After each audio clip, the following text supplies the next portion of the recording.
kung sabihin mo na makontak siya kay Brilliant Villar, talagang gusto ko siya makontak. You know, he's a very true Filipino. His songs, all his songs, maghanap kayo, there is always a message, a social message for the Filipino. Walang kanta na pinagsayangan na yun. He's smart. He can talk in English. O sabihin lang ninyo na ang narinig lang ninyo ng kumakanta, kanta talaga. Hindi ka naman hindi nabigyan. And I knew him since 25 years ago. Not 25 years. I just always been a friend.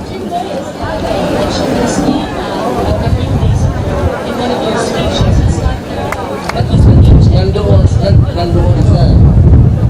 Alang-alang naman na hindi ko siya even just one single day na sabihin mo na kandidato mo president. What is that? We know that this happened. We know that there was a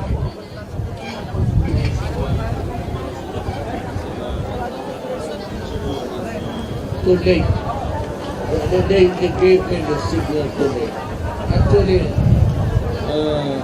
about almost a year ago, I was already forming a figure. But I just pray come, hindi ko naman sinasabi. Ano nang talaga, you're supposed to, ano tawag nito, telegraph your